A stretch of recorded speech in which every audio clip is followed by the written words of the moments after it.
We are not festival creator. We are emotion creator. The first day of the festival, when you just open the festival and you have like thousands of people coming in and the music started and you have people crying, screaming, dancing and kissing themselves and just like enjoying, I just sat and look at that, start maybe a little bit crying and say, okay, I did my job. And the festival has been created by a man, unique man, called Claude Nobs. And since Claude Nobs was alive, the festival was Claude Nobs and Claude Nobs was the festival. When he passed away, our mission is not to replace Claude Nobs. Our mission is not to walk on the feet, on the shoes of Claude Nobs. Our mission is to take his spirits into the future of the festival, but more important, into the brand of the Montreux Jazz Festival, which is not a festival anymore, which is a musical brand, entertainment brand, hospitality brand, education brand in the music business. And that's Claude's creation.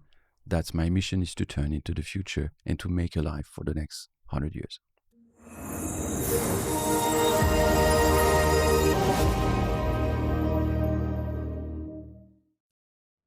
Today, sitting across from me is Mathieu Jaton. Hello. Mathieu is the CEO and artistic director of the Montreux Jazz Festival, carrying forward the legacy of one of the world's most revered music festivals. Since stepping into this role in 2013, Mathieu has been on a mission to build upon the vision of the festival's legendary founder, Claude Nobs, who founded the event series in 1967. The Montreux Jazz Festival takes place for 2 weeks every summer in Switzerland on the shores of Lake Geneva. In its 50 years history, Montreux has hosted iconic performances by artists including Nina Simone, Miles Davis, Aretha Franklin, Marvin Gaye, Prince, Leonard Cohen, David Bowie, Elton John, and Stevie Wonder. Under Mathieu's leadership, Montreux has continued to evolve. He launched Montreux Jazz Festival, Montreux Jazz Digital, an ambitious project to make iconic festival performances accessible worldwide. He has also established the Montreux Jazz Artists Foundation, a platform that supports emerging talent, offering young artists the same legendary stage that shaped so many careers. And expanding beyond Montreux, Mathieu has also brought the festival spirit to global audiences, launching events in cities like Tokyo and São Paulo. His work has turned Montreux into a global cultural phenomenon, bridging audiences and artists around the world with the magic that defines this unique festival. Welcome, Mathieu. It's an honor to have you here. Thank you. It's my pleasure. So, quote, "Do you know why I chose you, Mathieu?" asked Claude Nobs, the founder of Montreux Jazz Festival. "Because I know you will respect the DNA of the festival I've created and you can carry it into the future." What is that DNA your friend and mentor left you with? It's more is a way of thinking, is a way of behave, is the way of not having any limits and to think that everything is possible. That's really where Claude were and how Claude were thinking. And it was, the best years for me working with him, just understanding how he built this festival in 1967, which with the heart, with the emotion, with just like the idea of creating something that moved people. And that was exactly what I love. It was not a business for him. It was really a way of creating emotions. And that's rare nowadays because now, especially in music business, everything is based on money. And because everything is costly and fees getting higher, and we in every single forum and discussion around music, we're talking about money. We're not talking about music.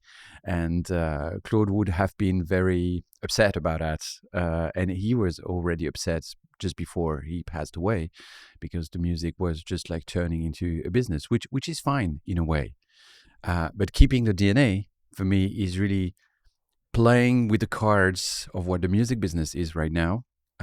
And of course, we have to talk about money, but keeping this spirit of bringing the human in the center and keeping the music as the core business, and creating an environment around this festival that's bring the irrational still possible, and that's exactly what I love. We will talk a lot more about kind of what makes Montreux special. Maybe if we wind the clock back a little bit to kind of your early days. Someone told me that you sometimes slept on the piano while your mother was playing. Can you take us back to that time? So that's a very early time. I was like 3 or 4 years old.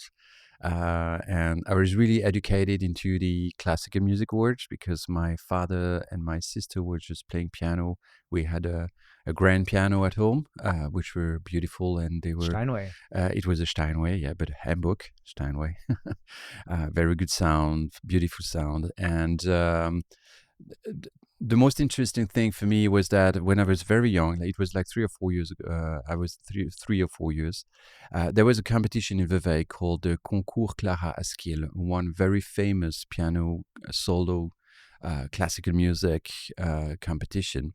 And the concept of that competition was that the competitors were staying in a house, private house, where there was a Steinway piano. So as we get a Steinway, so we had like for 1 month some competitors coming in the house and just playing and just rehearsing like where every you day. lived, like in your living room? Yeah, exactly. That was in the living room. And as I was not going to school because I was too young at that period, I was really just taking a nap on the carpet under the piano and just listening to music all day long. So I think this situation brought me the music in my head, in my ears, and in my heart. But very early, when I started school and listening to music with my brother, I had like an older brother and an older sister. We were listening to Dire Straits and Pink Floyd and all those bands, Genesis. I mean, all those famous bands from those period. I'm from 1975, 75. So it's all the bands that were very famous in the 80s, 85, something like that. And I was really captured by the sound of Mark Knopfler, especially in Dire Straits, this sound of guitar, very special, I'd say. Because I was playing guitar, classical guitar, take some lessons of classical guitar, and I found that it was nice, but I mean, it was like not very funny for a 10 or 12 or 14 years old guy, that's everybody was listening to those very big rock band, and I was just like playing with my classical guitar. So I just bought like a copy of a Fender guitar, and I bought my first amplificator, and I remember being in the living room of my parents and just trying to recreate the sound of Dire Straits and Pink Floyd, and putting the whole album on a vinyl because my father had like a very big hi-fi system. Analog, 100% analog, of course. Audiophile. But with all those, still the hi-fi system I love right now, with just big two big PAs and one analog amplificator, which I still have at home, and listening to vinyls all day long. I thought I had quite a good ear as a musician, just to listen to what we're playing and just trying to make it again, rather on the piano or on the guitar. And my parent was so open-minded that there was in the living room, you had the grand piano, you had the guitar amplificator, and there was a drum of my brother. So we were just playing all day long in the living room, and my mother she loved writing, and she was just like 2 meters from us and just writing letters and blah blah blah. And then sometimes said, "Mom, does it disturb you?" No, I like when you're playing, guys. So said no parent ever, usually, right? Yeah. So that was really cool, and that was really my education. And then I started to create a band. Like everybody at that period, when you're studying and you like music, and so we created a band. We was 5 friends playing in a band, and especially 2, the drummer and the bass player, that were just like passionate about music and playing all day long, which I could not do because I was just studying. And I was playing, not the lead guitar, but the rhythm guitar plus singing. And we built that band, and we started to play some concerts and blah blah. It was kind of jazz rock. It was music like was inspired by, I don't know if you know Colosseum, John McLaughlin, Mahavishnu, Chick Corea, Like a Feather, which is one of the most beautiful albums. It was jazz, but more jazz rock fusion, something like that. And so if I understand you correctly, the picture that you're painting for us is really you grew up literally around music. Your family lived music, and so was for you at that time clear you want to work in music? I mean, you did the EHL, the Hotel Business School. The Hotel Business School. You didn't pursue your band. You didn't necessarily go to like a music school. Like what kind of mindset were you in at the time? You just love music. Yeah, you know, that was part of my education, but it was not like an education to drive me into the music business, because not an ambition of yours. And neither from my parents, because they were not like professional musicians. They were just passionate about music. They were just listening to music. So there was never in my head, so I need to make a musical school, going to London and blah, blah, blah, because I was not thinking that I was good enough to make so. There was just one moment where I had that question, because I met a French singer and composer that was living close to Lausanne. And I don't remember exactly how I've been connected to him, but he accepted to welcome me in his house, and asked me just bring your guitar, and started to play. And I was always improvising, so I was never doing any cover, because maybe I'm lazy. No, but it's just like it's like cooking. I hate reading recipes, and it's like cover. I really don't like to just follow something. I just like to create something for myself. So anytime I'm taking my guitar, I'm playing things I don't know where I'm going, and I started to play like that and to sing yogurt in front of that guy. I say, wow, this is interesting. This is quite interesting. Continue, play again.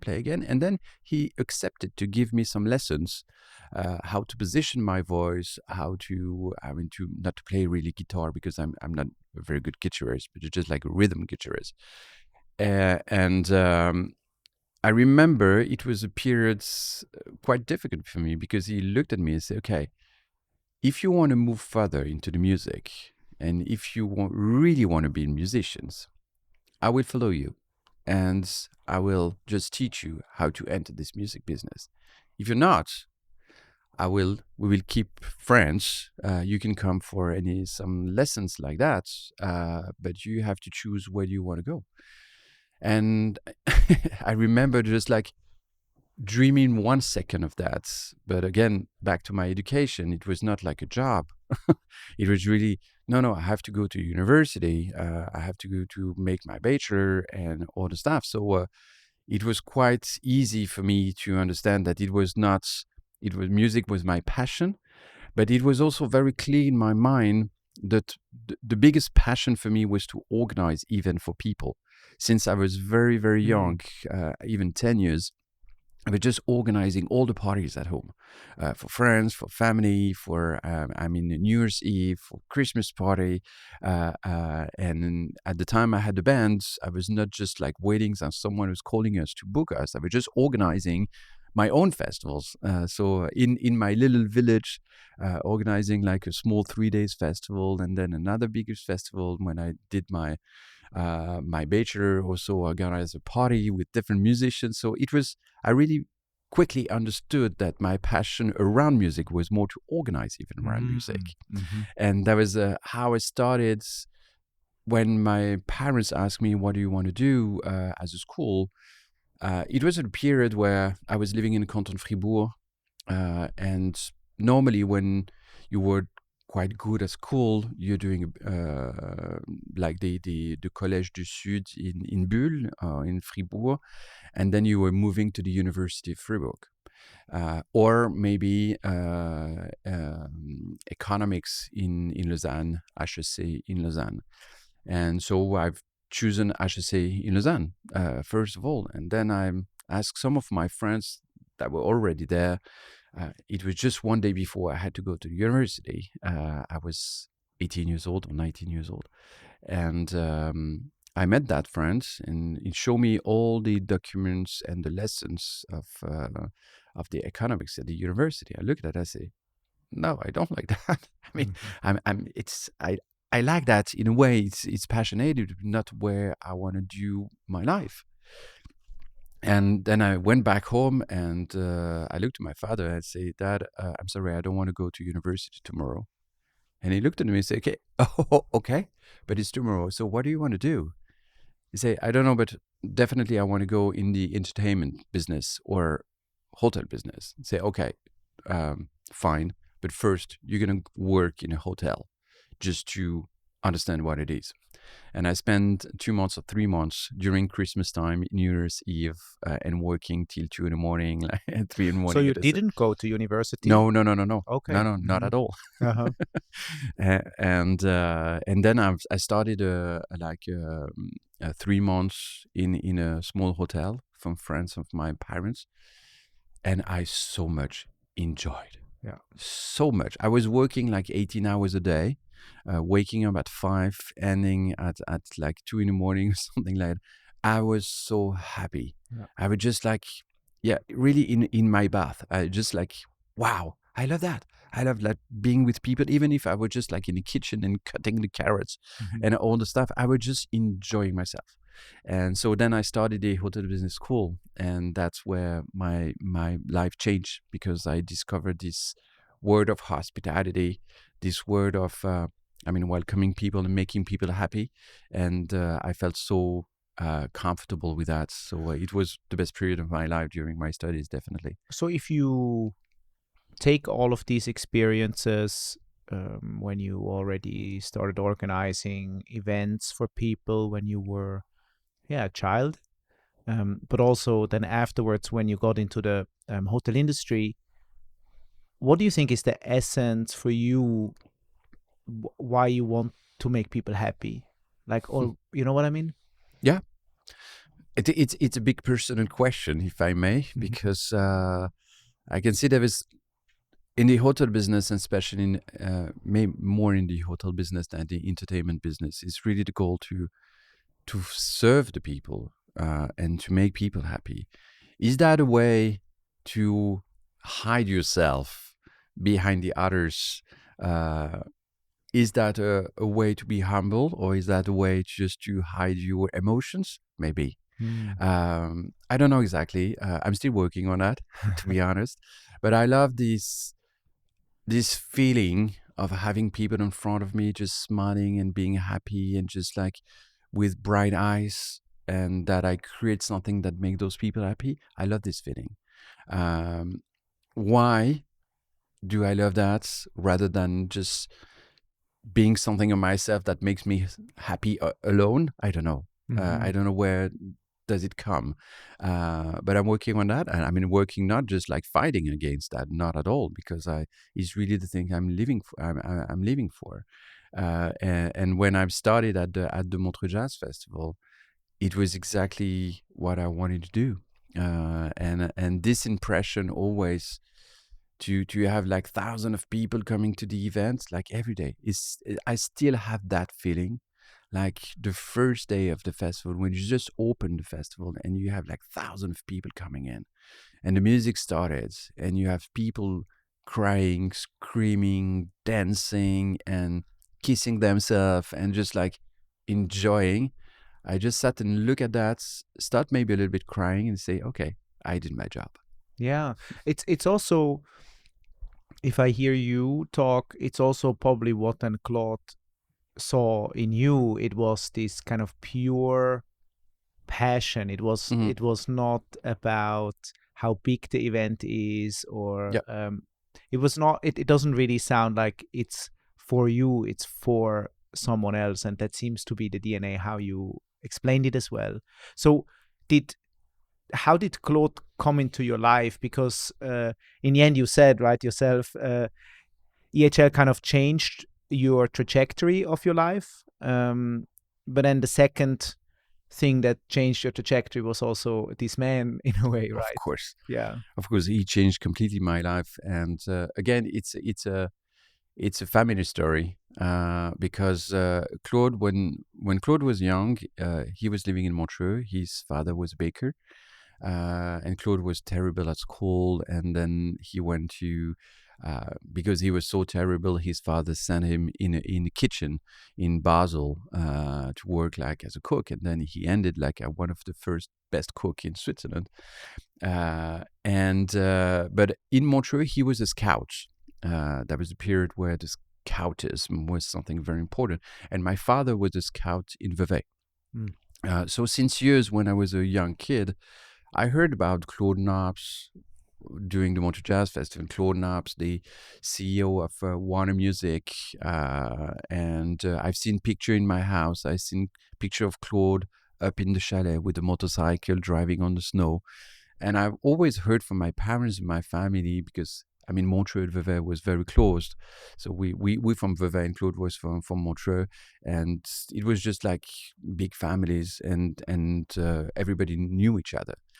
And once I had a band, I was 16 at that moment, just not yet at the hotel business school.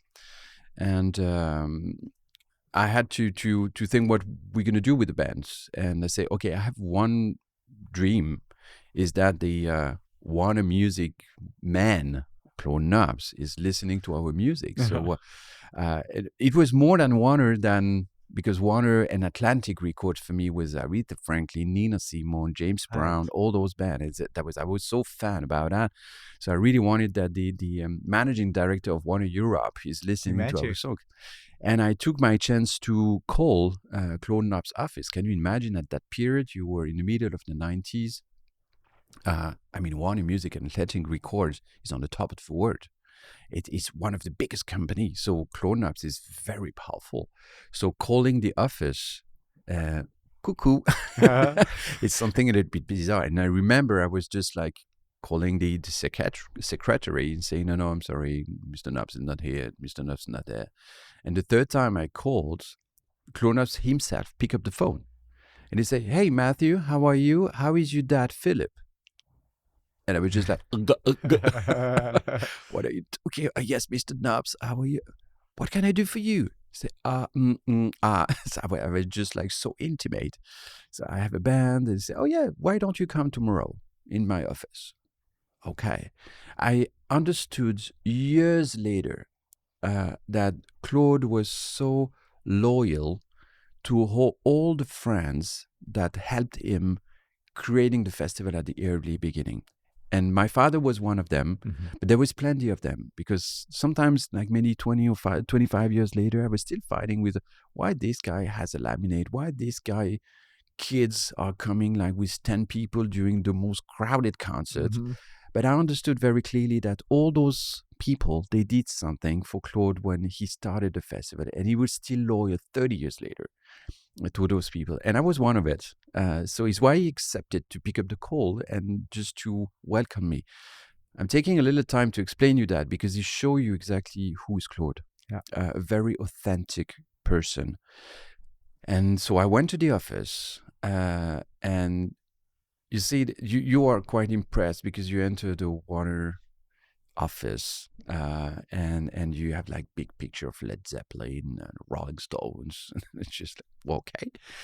And I remember the first Claude was sitting on the big desk, and there was the picture of his mother in the middle of the desk, and it was very emotional to me, honestly. And then he listened to the tape. There was just a little tape for my band called Silk Waves, and he listened to the entire tape for 45 minutes. And we're just like, okay. And at the end, he said, okay, nice guys. I was just with the bass player. And He say, nice guys, yeah, maybe you should have just you switch that, and that, and yeah, but good job, and it sounds interesting. And then we left. Of course, nothing happened because we didn't have the capabilities to come to the festival, to play the festival, of course. And it was not the goal again. But we were already on heaven. I mean, spending 1 hour with Claude Nobs. Of course. And then nothing happened. And I never called back the office, say, what do you think? Can we do something? Of course not, because I knew how... I'm in the business of Claude a little bit, and I was not naive that he will never call me back. And that was not, again, the goal of that. But the life is so well done that when I started the hotel business school, I have to do some extras in Paris to pay the school, because the school is quite expensive. And so I did some extras at the Montreux Palace because you had some very big parties at the Montreux Palace, a lot of hours, so making a lot of money when you're doing extras. And I remember it was a Saturday night. It was a party called the Bal du Printemps with very rich people coming in and just drinking and you serving. And it was 4 a.m. I was so tired because we started at 6 p.m. It was 4 a.m. I was cleaning the table. People was totally drunk and not very polite, to be honest. As drunk people sometimes are. And someone hit in my shoulder, and I turned myself and said, that was Claude. I said, oh, Mr. Nobs? And he said, hey, Matthew, what are you doing here? It was 2 years later. So first of all, I was just like honored and surprised that he was just recognize me. And he said, what are you doing here? I said, I'm doing some extras, working. Say, what are you doing tomorrow? Tomorrow is Sunday. I don't know. Maybe I'm going to sleep a little bit. But I said, okay, why don't you come to the chalet? Chalet is his house where he were... The famous chalet where he was all welcoming all the artists during the year and during the festivals. And I didn't know about it, honestly. Mm-hmm. And I said, yeah, of course. So, yeah. Please come to the chalet. So I went up to the chalet and I'm thinking he get like a big party and I have to just serve the people. And there were only 2 guests, Claude and myself. And 2 guests were the founder of the Monty Pythons. Mm-hmm. And I had no clue at that period who were that guy, to be honest. And so I started to cook and to serve. And Claude looked at me and said, but don't stand up, just sit with us. Okay. And I started just like to be with those people I didn't know anything about. With Claude, I met just one time for 30 minutes, 45 minutes listening to my music. And I was just like in the middle of, and then the guests they left. So I was just cleaning everything in the kitchen and preparing everything. And then I went to Claude and say, so we're going to leave. No, why don't you leave? Please stay. And so we're going to talk a little bit. And then I remember it was beautiful weather. It was at night, of course. And we were sitting close to the swimming pool, the feet in the water, taking a bottle of whiskey. And Claude started to explain me the history of the festival and some beautiful stories about the festival. Can you imagine? I was a kid of 18 years old and I was sitting till 4 a.m. with Mr. Claude Nobs, telling me stories about the Montreux Jazz Festival. And at that moment, I felt that the virus of Montreux was already floating in my blood. Yeah. And I went back home and I remember the day after, my parents said, how was it with Claude? It was just a dream. And what happened? Nothing. I worked and we talked. That was great. And when I left at 4 a.m, Claude told me, you seem to be quite passionate about music. I'm organizing during the festival the parties for artists and they're coming here like garden parties before the show. Why don't you come and you put the footage of the festival in the cinema for the artist? And I was just like, what? I gonna be the man putting the tapes in front of the artist to see their concert in the beautiful Claude Nobs cinema? I was just like, it's impossible. I say, of course, yes. Mhm.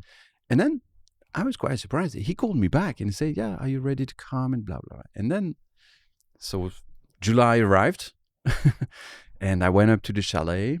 And with Claude, it was funny because he told you one thing and then you have nobody to talk about it. So you don't know exactly what you have to do. Do you have to come or not? Mhm. At what time? You never know. So I was always a little bit improvising, but not putting myself in the front and just trying to find the right way to respect Claude and to respect this. And I think that also one thing he really appreciated with me. I was never pushing on the back. I was not just like calling 10 times. So I don't understand exactly what I have to do. Yeah. Claude hated such a thing. He would just say, you're coming, then. And then you take yourself, and you just organize yourself. Mhm. He was not a guy just telling you every 5 minutes what you have to do.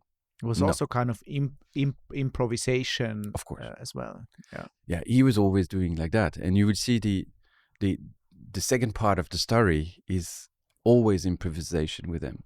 And I arrived at the chalet, and Thierry, his partner, who was, of course, responsible of the house, he looked at me and said, I mean, who are you?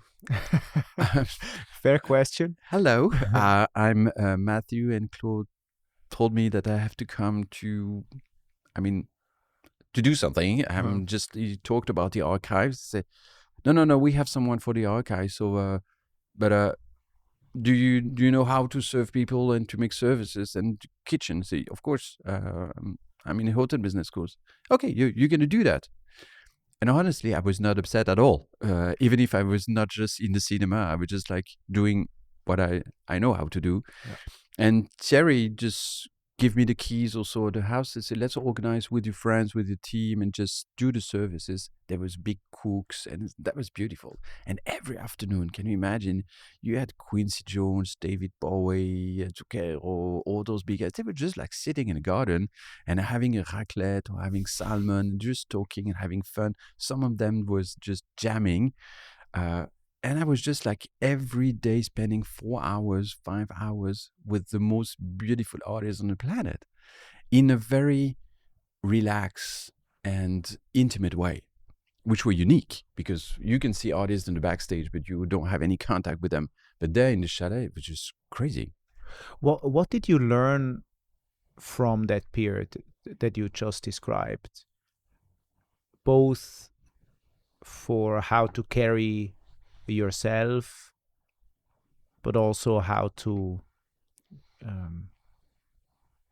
organize events or deal with artists. I mean, these are 3 questions in one. Maybe let's start with like how to carry yourself.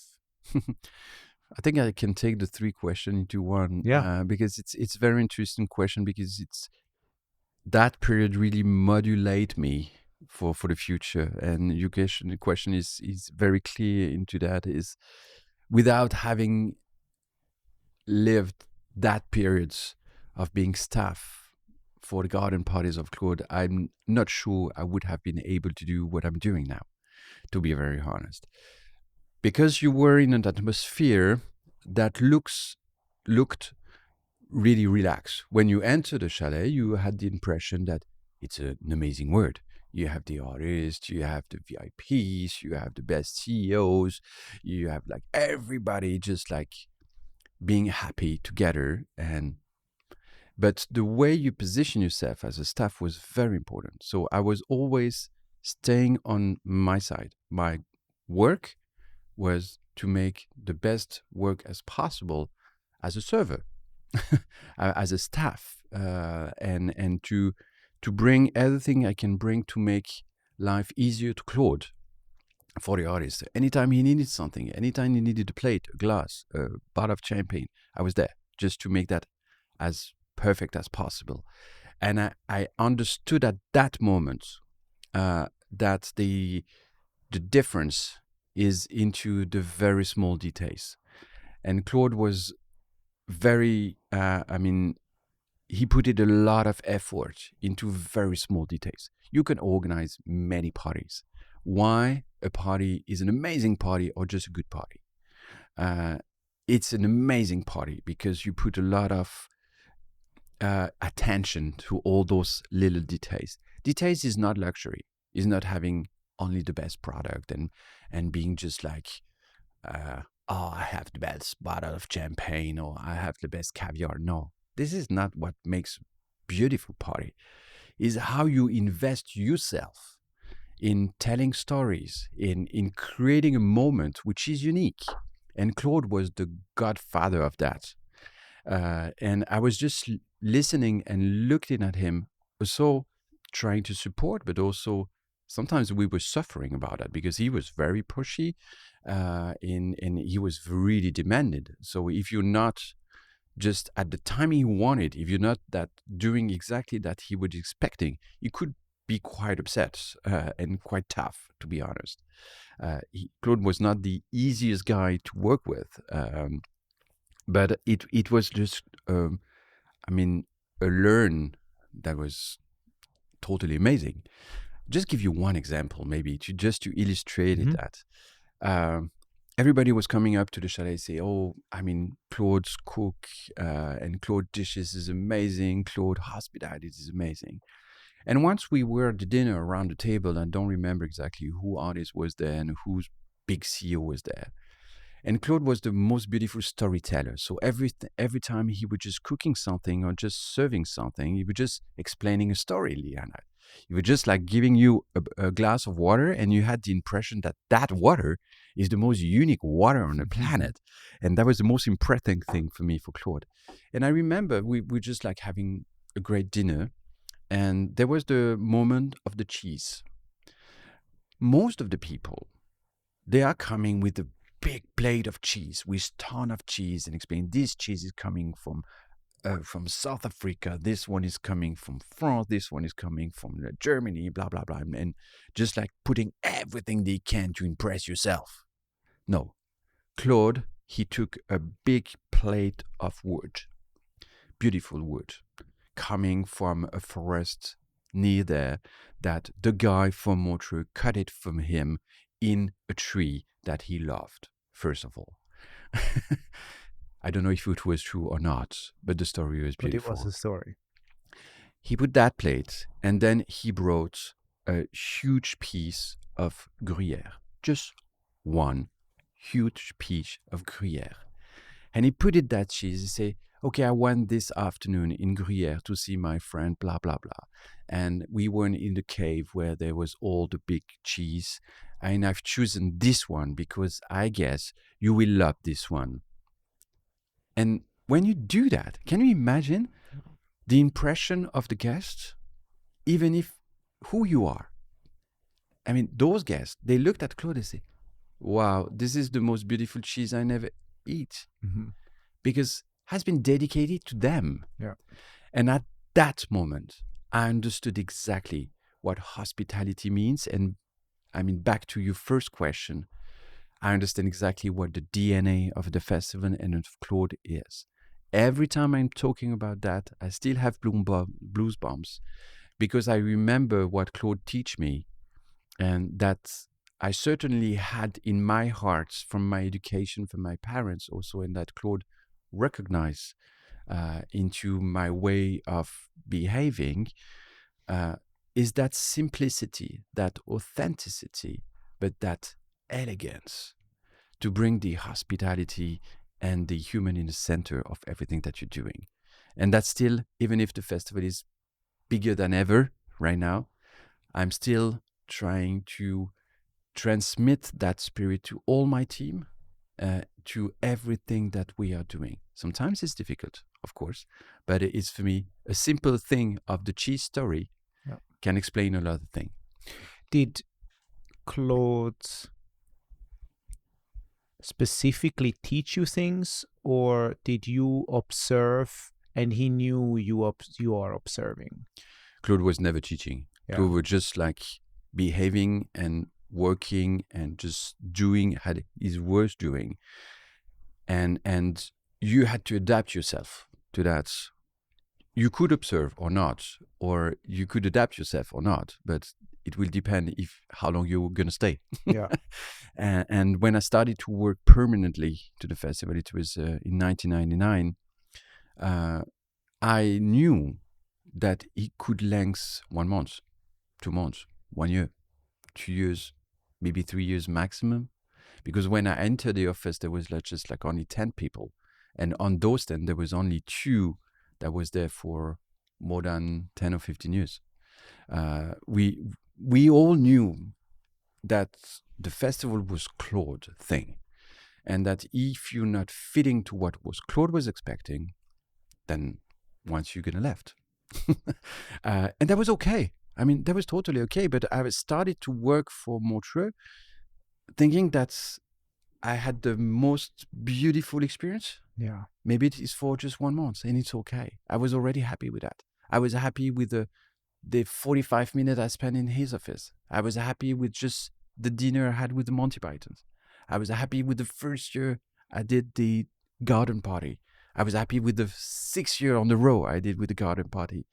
I never knew that I'm going to work for the Montreux Jazz Festival. I was just dreaming about it, but I knew there was no position for me. And I was not even dreaming there could be a position for me.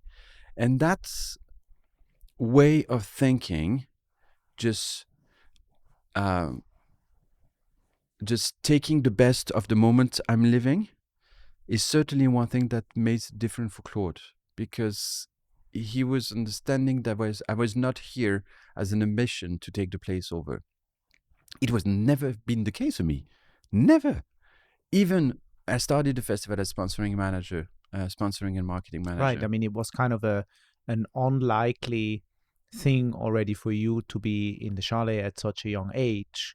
But then it accelerated pretty quickly from there as well. I mean, you were in marketing and sponsorship. Yep. And then like a year after, like another thing happened.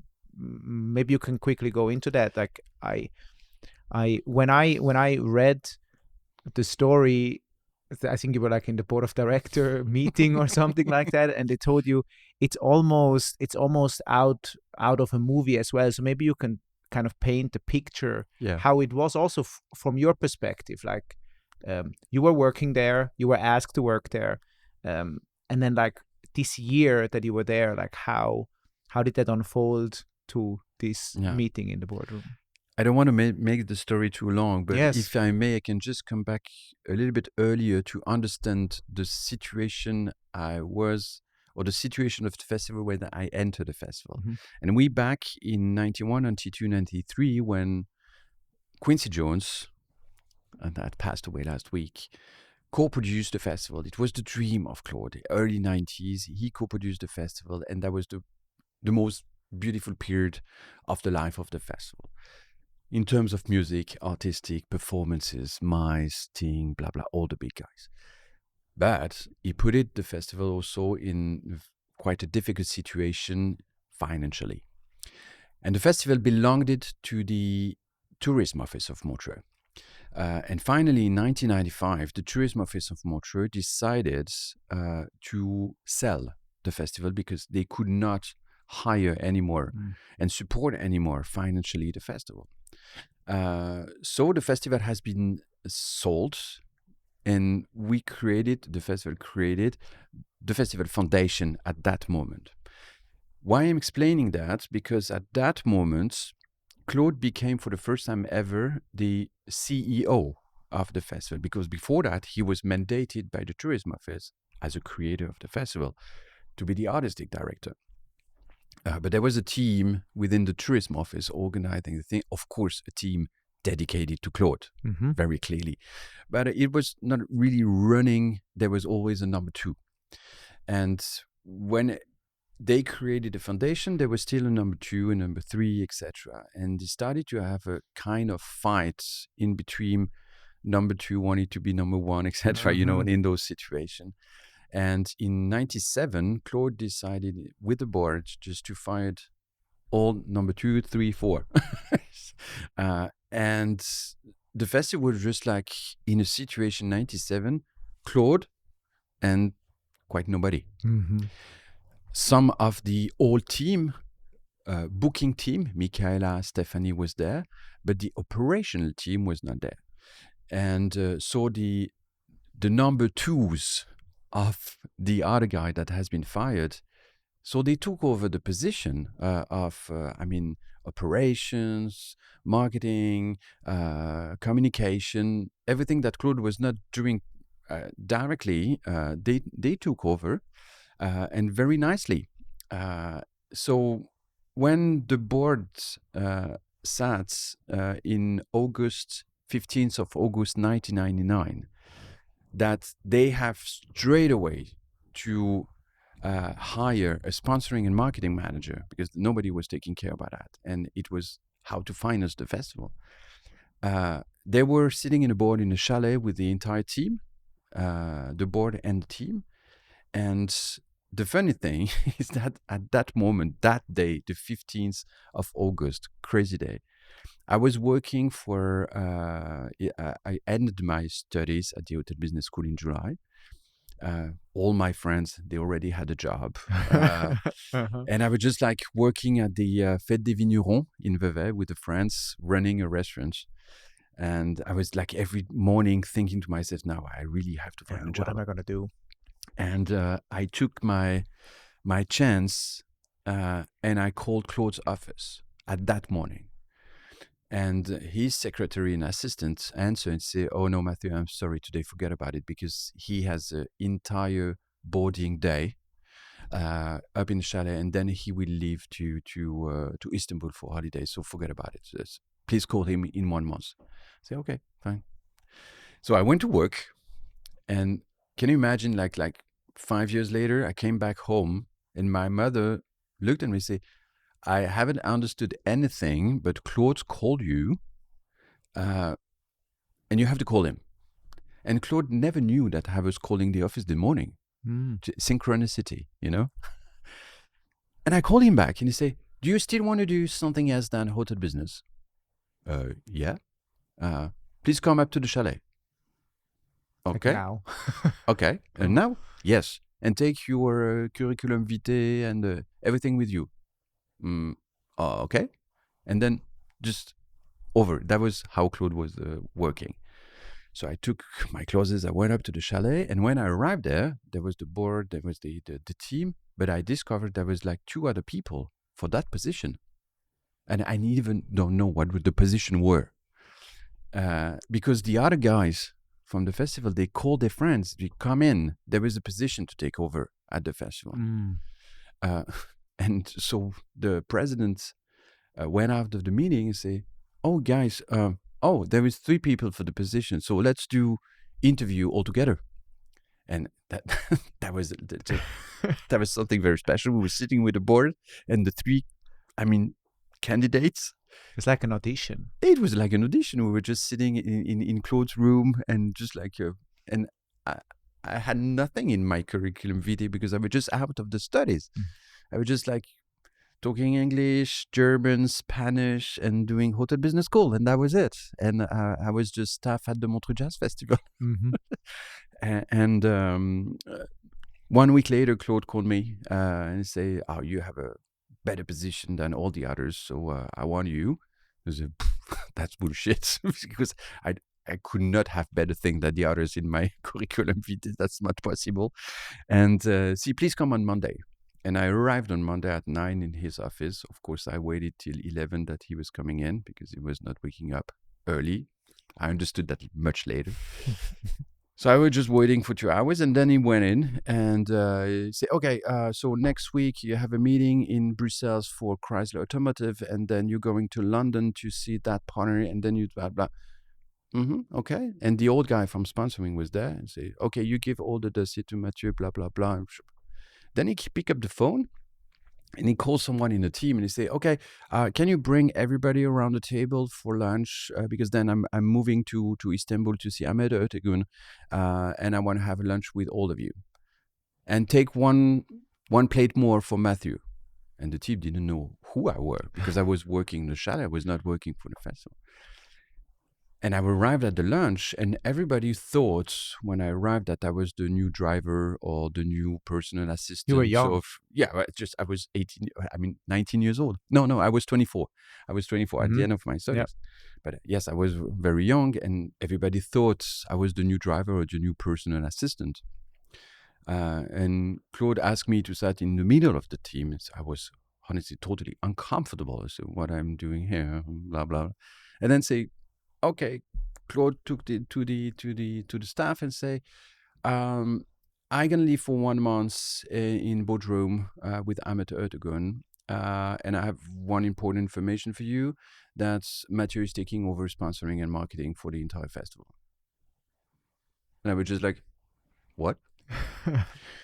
And then he stand up and say, oh, okay, Mathieu, can you please drive me to the airport? So for the team, I was just like, I mean, the driver who took over the position of sponsoring and marketing, which I understood they had that feeling. And then we drove to the airport and I said, cool, what does it mean exactly? Yeah, but you're going to work for Montreux. That's not what you want. Yeah, okay. How does it work? So how does it work? You're going to go to the office. Oh, okay. But you're not here for the next month. No, and? Nothing. No. So do we have a contract? Yeah, we're going to see that when I'm back. Okay. And the day after, I went to the office and there was nobody because it was in August, just after the festival. So I just had no computer, no pens. Well, you had, so basically, if I understood you correctly, you had no job description. No. And you had no goals necessarily. Not at all. It was not like that's what you should start with. Right? Yeah. Yeah, but again, that was how Claude was working, just putting you in the water and just see if you can swim. Yeah. And that was, I mean, for me, the way I really love to work. Of course, today we're in a world that people, they need objectives, they need goals, they need measures, they need data and blah, blah, blah. Before they're starting to work, they need all that stuff just to be sure they're doing exactly what you're expecting they do want to do. Claude was not behaving like that. And sometimes I'm not behaving like that too. So it could be tricky for some of people on my team. They need very clear goals because I lack this way of doing. So I started to work, honestly, with my heart and say, okay, I know what I have to do to bring sponsors in. That's all. I don't need any more goals from Claude. I need to bring more money I can. And so I'm going to do the best I can do. And I do it quite well. And then we back to the famous story you mentioned, which was really part of the movie, because Claude had a board meeting with the chairman, Mr. François Carrard. François Carrard was the former managing director of the IOC. So you see the guy. So you enter the IOC office in Lausanne, Olympic Games office in Lausanne. Can you imagine? And we had meeting in his office, in his meeting room. And Claude asked me to come because the secretary was not there. He was sick. Asked me to come to take the notes. And you were working there for 1 year up to that time? I was 25. It was like in 2000, just at least 1 year I was working there. So I was there taking the notes and really, I mean, even not listening, just like taking notes, minutes for the board. And then the president looked at me and said, Mathieu, maybe can I ask you to leave the room for a moment? And I said, of course. I understood clearly they have to discuss something confidential and which is not part of the role I had. And then they brought me back and the chairman started to talk and say, Mr. Jaton, can you take the note? So the board had taken a big decision to support and to help Claude. We decided to create the Secretary General position. So I was just writing to create the Secretary General position. And we decided, everybody around the table, that Mr. Mathieu Jaton going to take that position. And I was literally writing my name on the note that Mr. Mathieu... that's me. And at the time I was writing, I just like looked at them and say, what? And Mr. Carrard looked at me and said, do you agree with that, Mathieu? I said, yeah, thank you for the trust. That was all. That was it. And then so the boards continue. And we left the room and we were in the car with Claude because I was always driving at that period. So it was not worse that I was the driver. And we went back to the chalet and drove Claude back. And we sat in the car and said, Claude, what does it mean exactly Secretary General, what do you think? What is that? And he looked at me and said, I'm 65 years old, need to think about the future, and I want to think about the future with you. Over. Okay? Okay. I like that. I take it. I don't know what it means. I don't know what I have to do, but I don't care. And finally, and that was the most beautiful thing with Claude, because he was not explaining you have to do that, but it was just like making you feel how you have to behave and what thing you have to do. And I started very slowly to say, okay, my personal knowledge is hotel business, F&B, etc. So I will start to understand at the festival how the F&B works. Can we make it that better? And I started to take position per position to understand how the festival was working. And Claude was not putting any pressure, but it was just like really depending on me and asking a lot of things. And of course, sponsoring was in the middle of the thing, but also coordination, finance and all the stuff. And I started just to grow and to understand and being comfortable in the future, asking Claude some questions, because at the very beginning, when I remember when Michaela is the booking chief for 40 years, still working at the festival right now. And I was just asking her some advices. How should I do? She said, no, call Claude. I said, no, no. I'm afraid about calling him. I said, no, we called him. And we were afraid about calling him because you never knew in which mood he were. Mm-hmm. So you can just pick up the phone and say, no. Okay. And so you say, oh, yeah, how are you? What do you want to do? And blah, blah, blah. And sometimes it was very comfortable. And then I learned also that sometimes it's not the moment to ask. Sometimes it's not the moment to take a decision.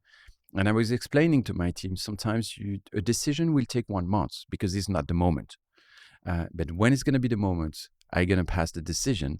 And yeah, I honestly, I love that period. And we became more than father and sons. We became, friends. We became confident. And at the end of his life, the most beautiful thing for me that he was coming to me sometimes say, Mathieu, what do you think? I need your advice.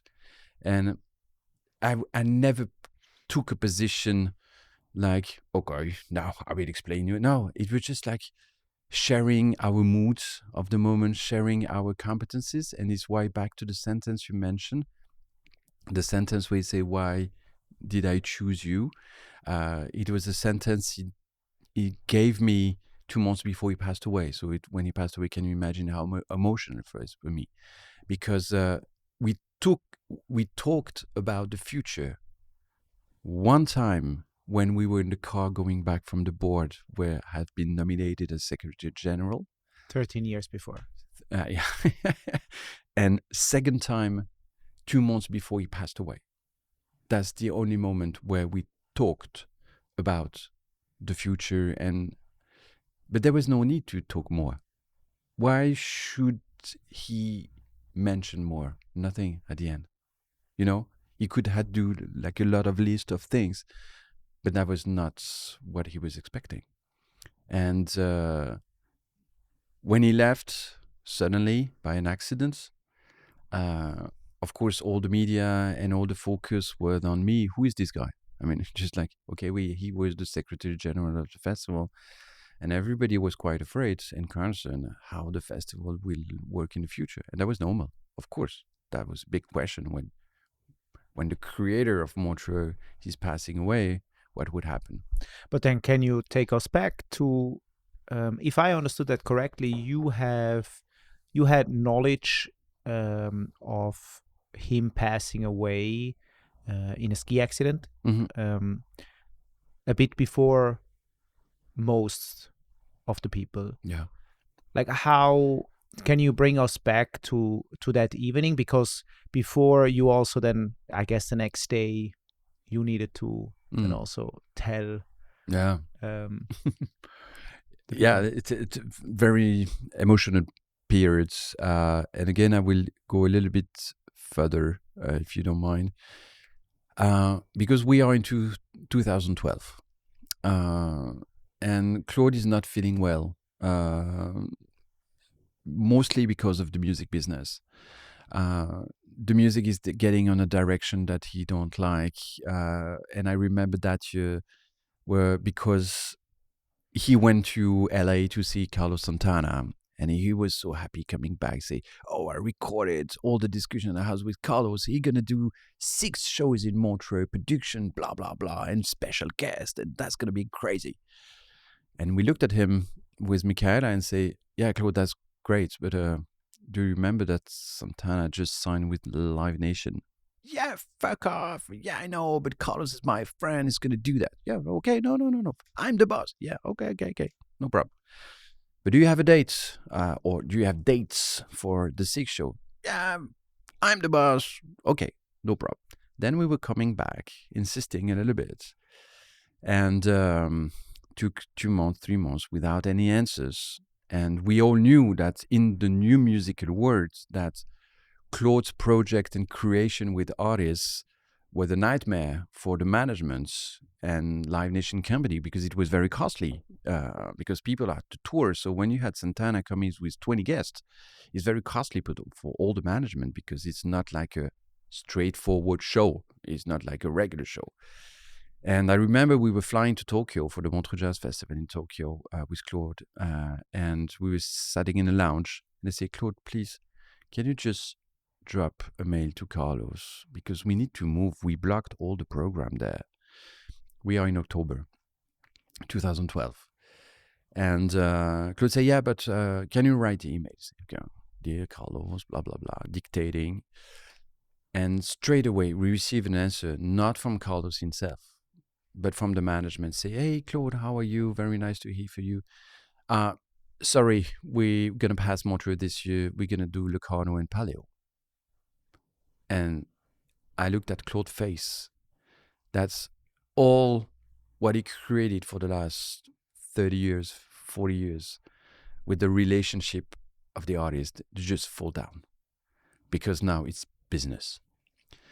And I looked at Claude and said, no, Claude, hey, okay, forget about the project with Carlos. Can you just write back an email saying that you want to do a regular show? You put an offer and you do want to do a regular show. And we did that mail. And straight away, again, management answers say, oh, we're very sorry. If we knew that you wanted to do a regular show, of course we would have confirmed Montreux. And then it was the second hit, just like, okay, nice your project, but forget about it and fuck off. And Claude was really moved about that. So we went to Tokyo. We had a nice time. And now we are in December. And Christmas period for Claude was always a very difficult period, because he hated that we were all in holidays, because he was really a hyperactive guy. He hated that we were not there, because he just wanted to do things, invite people and see concerts and bring artists and blah, blah, blah. So he was always trying to create a mess during Christmas time that I have to come back. I never had any Christmas holidays during 15 years. Never.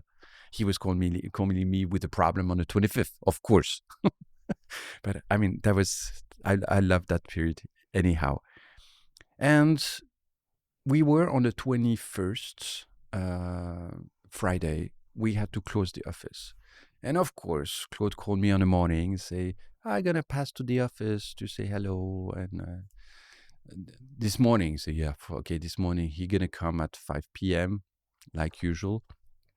And so I told the team, you can go to holidays. And Michaela and my assistant, we stayed in the office. We were just like 3 staying in the office and waiting that Claude is coming. Claude went in. It was 5 or 4 or 5. They said, nobody's here. No. I mean, they went to holidays. But can you sign the Christmas cards, please, Claude? That was always the nightmare. Sometimes he's saying, no, I'm not signing now, because I'm going to sign it in between Christmas and New Year's Eve. So then we had to come back. And then he took the boxes of the cards and he said, no. I'm going to sign those cards after New Year's Eve. Don't worry. There is no stress for those cards. And now you're going to shut down your computer, close your office, and you go back to your family to enjoy Christmas time. And honestly, we were with Michaela looking at him and say, Yeah. And we were still typing on our computer, say, yeah, talk, yes. And they say, no, please shut down your computer. Now you're going to your holidays. And at that moment, my assistant gave to Claude an invitation to a gospel concert from one of his oldest friends, Willy Leiser, who brought the gospel to Montreux Jazz Festival in the early 60s. And normally Claude was always, no, I don't know. He took the invitation. Yeah, that's great. When is that? On the 23rd. Okay, great. Thank you. And then we left the office. We were so surprised. We left the office, and Claude's driver were in the front of the building with the car. And we were just standing, honestly, in front of the car, waiting that Claude's saying that now we're going to the restaurants and blah, blah, we're having dinner. So I called my family and said, I won't come back tonight, of course, because as usual, Claude will invent something. And we were just standing in front of the car, and Claude took all of us, the three people, in the arms. So thank you for everything this year. And again, it was the most difficult year at the festival, 2012. Thank you very much. Love you very much. And have a great holidays. And he left. And you have the image now. We were just like the three people standing in front of the road, looking at Claude's living. You say, what happened? What is that? It never happened so.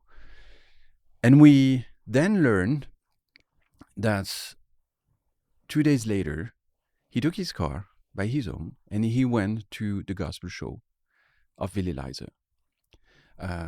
He told Thierry and the team, so I'm going to go to the show. And then he was sitting in a room. Claude was never sitting in the hall. He was just in the backstage. And he was in the hall listening to the entire concert of gospel from Willy Leiser. And then he went back home. It was noon, midnight, something like that. And he called Thierry, said, I'm going to go to ski up in the night, which was something normal for Claude. It was not something unusual. And at that time, he had this accident alone. So he had the opportunity to go back to the chalet, but he hit the head on a stone. He fell down and hit the head on a stone and went back to the chalet. He called Thierry. And he fell in a coma.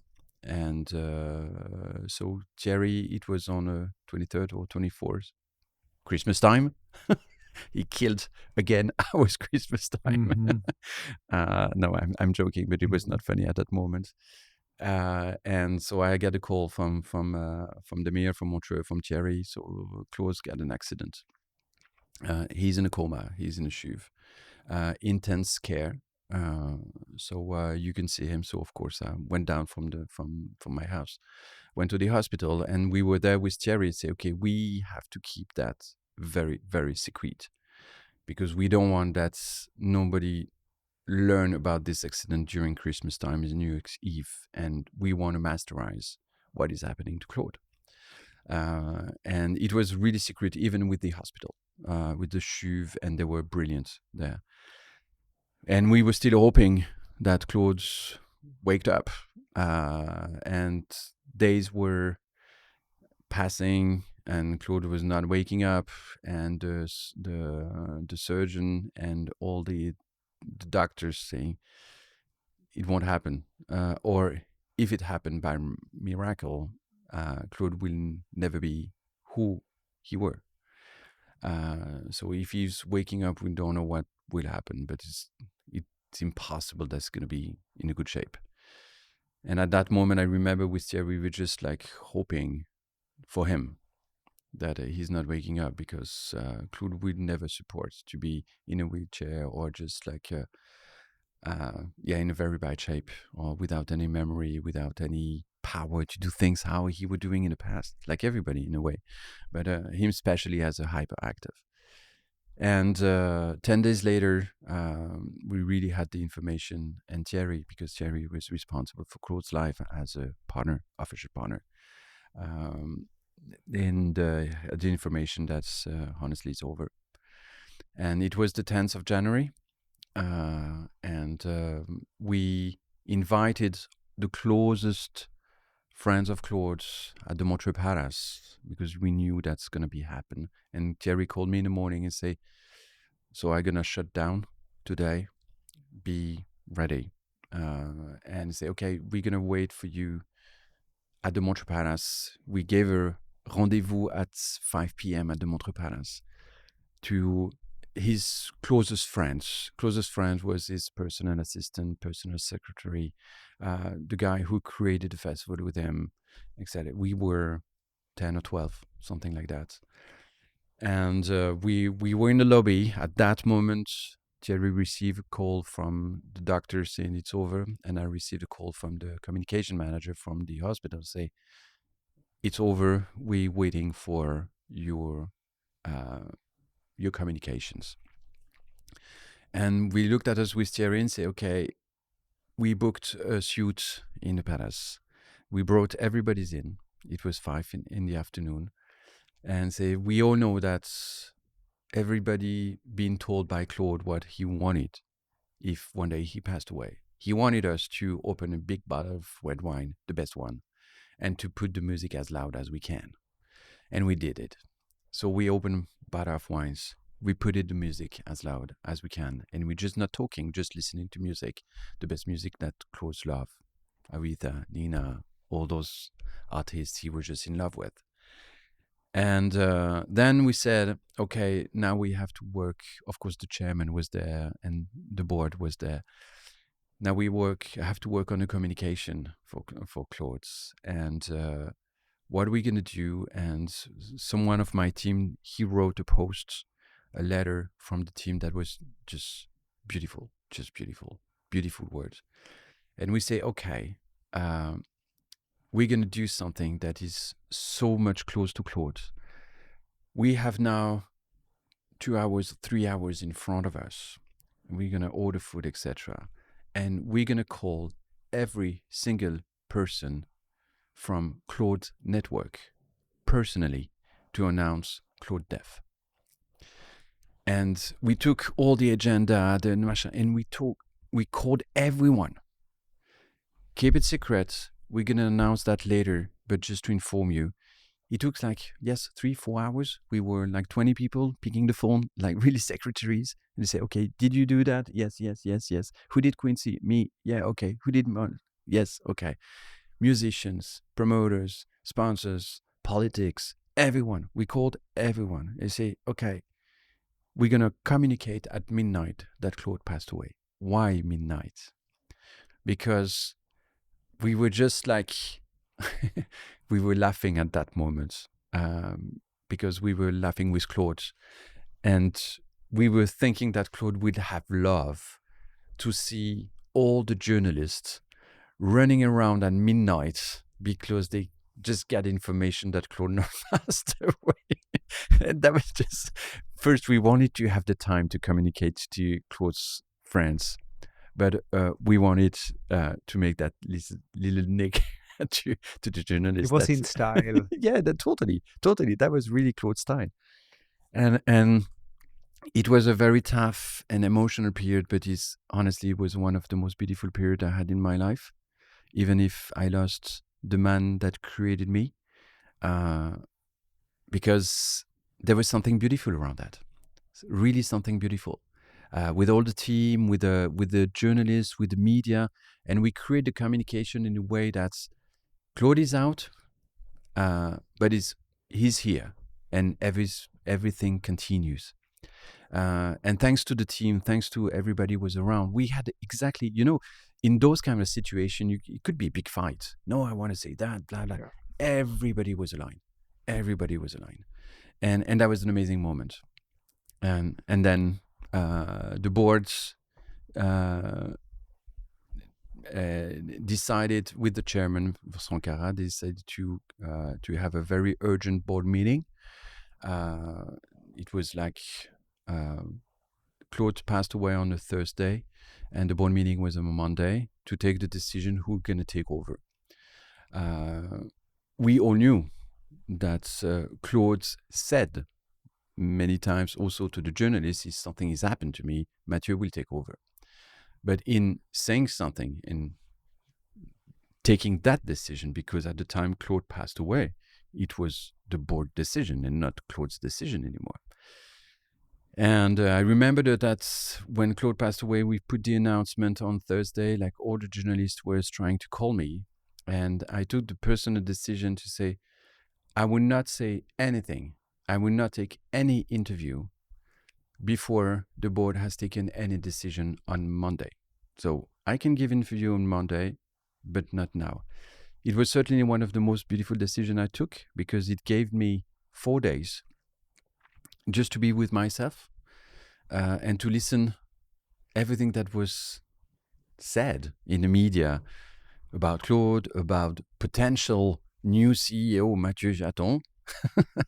And that was a very good thing for me, because I was not just part of it, but just listening to what people were saying. And very interesting, very instructive. And then we had that board, and we sat around the table in Mr. Carrar's office. And Mr. Carrar was a brilliant chairman, very straightforward. And he sat around the table. And before we started, just to mention that during those 4 days, I had clearly in mind what could happen during this board. First, they decided to nominate someone and to put the CEO position in competition, or they decided to make like an ad interim CEO position before taking another decision, or they are following Claude's advice to nominate myself as a new CEO. And it was very, very clear in my mind that I would never survive. Of course, if they not decided to nominate myself, it's fine. But I will certainly quit the festival afterwards, because I could not, continue Claude's spirits without driving the situation. That would have been bizarre. And especially when Claude has said, you're going to run the festival if I'm passing away, and then you're not. So it's not a very comfortable situation. It was also very clear in my mind that I will refuse that ad interim situation, because it's the worst thing, because you're not legitimate. You're not credible if you're ad interim, because there is a doubt if you are able or not. So I was just like hoping it was not the situation. And when I entered the room, everybody was so sad. And Mr. Carrar just had to say, we all know that Claude took one decision, is then when he's passing away, he wanted Mathieu to take over his position. So is everybody around the table agreeing with that decision of Claude? Which is like that. And everybody looked at François Carré and said, of course we are. It took 2 minutes. Wow. And then he said, okay, now the board is over. And if everybody wants to say anything, and everybody made a tribute to Claude personally, that was very emotional. So I went out of this meeting, say, okay, I've been officially nominated as the new CEO of the Montreux Jazz Festival. I'm 37 years old. I'm the youngest festival manager as for a very big festival like that in the world. I have one of the biggest heritage, but now I have to make it. And I left back home, and I remember this feeling. There was no pressure. There was no, of course there was a pressure, but there was no impression of just where is something very heavy. It was just more the impression that I have an amazing challenge in front of me, and I'm ready to make it happen. And so we talked in the beginning about the DNA, and you wonderfully put the story out of how this DNA came about and painted the picture for us, who Claude was and all the things that you learned from him. And now as kind of a, I don't even know what the English word is, like Schlussplädoyer, like from all of this time, what is the story of Montreux that you are kind of now explaining to people forward, right? I mean, you took everything and took everything in from this great man who you said yourself like kind of made you. Mhm. What is the story that you want to tell going forward? I can make it long, but I will make it short. There's a very simple story. I say that we are not festival creator. We are emotion creator. And the festival has been created by a man, unique man, called Claude Nobs. And since Claude Nobs was alive, the festival was Claude Nobs and Claude Nobs was the festival. When he passed away, our mission is not to replace Claude Nobs. Our mission is not to walk on the feet, on the shoes of Claude Nobs. Our mission is to take his spirits into the future of the festival, but more important, into the brand of the Montreux Jazz Festival, which is not a festival anymore, which is a musical brand, entertainment brand, hospitality brand, education brand in the music business. And that's Claude's creation. That's my mission, is to turn into the future and to make a life for the next 100 years. Mathieu, thank you very, very much My for pleasure. this beautiful conversation and Thank your you, Sandro. story. I love that we had the time to really dig into what the DNA of Montreux Festival actually is. And thank you very much. My pleasure. Thank you for that moment.